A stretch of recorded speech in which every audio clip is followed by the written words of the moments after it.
The Shell by the Sea by J.B. Wadsworth. Narrated by James E. Wadsworth. Copyright 2020. Audiobook copyright 2021.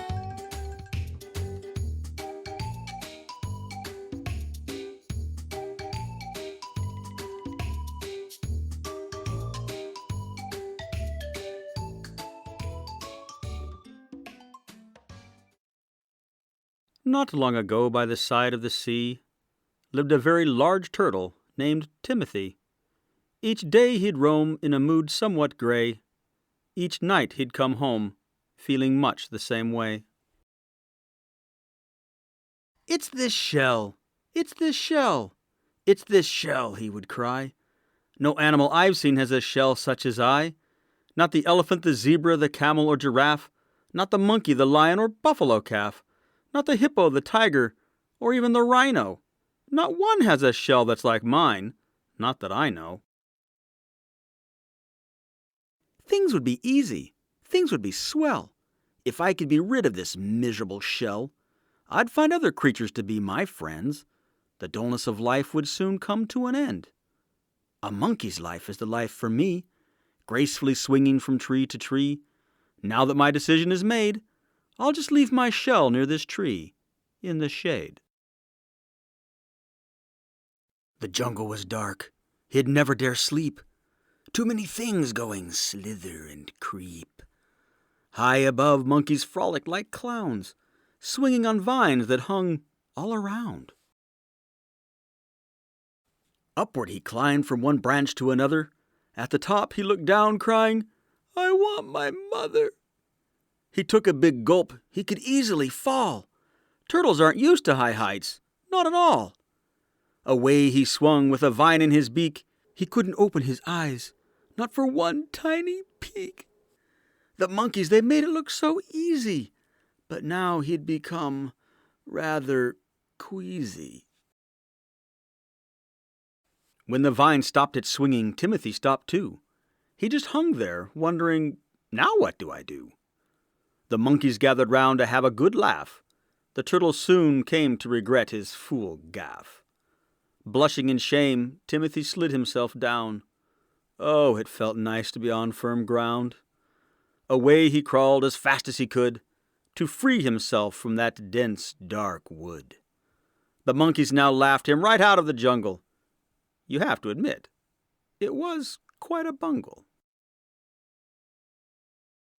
Timothy crawled for a whole day and a half, until he found a small herd of giraffe. They grazed the edge of the savanna below, while eating from trees that grew high and not low. I could do that. Why, that's as simple as pie. Giraffes have it easy, much easier than I. So off Timothy went to eat from the trees, for he secretly thought he could do it with ease. He stretched, and he stretched, and he stretched forth his neck. He could not reach the food, not one leaf, not one speck. Being a giraffe was harder than he'd thought, and suffering from hunger was not in his plot. By morning, Timothy had left on safari. He'd crawled to the sands of the great Kalahari. The desert was barren and large and immense, and the heat from the sun he soon found was intense. The poor turtle crawled to the shade of a boulder, and there he fretted and simmered and smoldered. Buckets of sweat poured off his head. Timothy now faced the new day with dread. Spying a camel way off in the distance, he cried, "Please help me, sir. May I have your assistance?" Then said the camel, who munched on a weed, "Why, poor sir, you've a problem indeed." Come, poor chap, you must confess. How did you get into this mess? Speak up, lad, and do tell all. Come on now, don't try to stall. Why don't you wear your shell as you ought? Are you trying to be something which indeed you are not?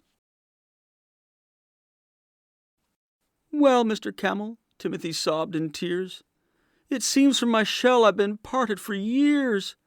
My shell made me different. No animal was like me. So I left it in the shade of a tree by the sea. Oh, how I'm sorry and wish to go home. Now on the seashore with gladness I'd roam. But in this shade without water I'll die. Outside of this shade with no shell I will fry. The camel jogged to the boulder in haste. When a life is in danger, there's no time to waste. Hop on my back, and we'll go to the shore, for you'd likely find life as a camel a bore. They trotted for hours. Those hours seemed days, weaving in and out of the dense jungle's maze. Then suddenly the camel burst into a clearing. Oh, how the sight of the sea was endearing. Down the long beach in the shade of the tree sat his old shell, and he shouted with glee, "It's me, Shell! It's me, Shell!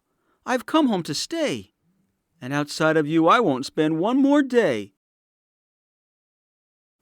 Now safe in his shell, he felt rather glad. He'd found being a turtle was not all that bad.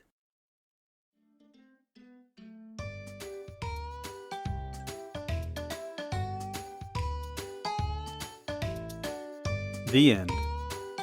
We hope you've enjoyed listening to The Shell by the Sea by J.B. Wadsworth, narrated by James E. Wadsworth. Please leave an honest review for us on Amazon and Audible.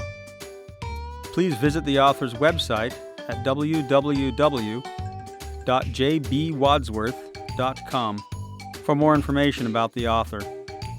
J.B. Wadsworth also writes historical fiction with a romantic twist for the nostalgic reader.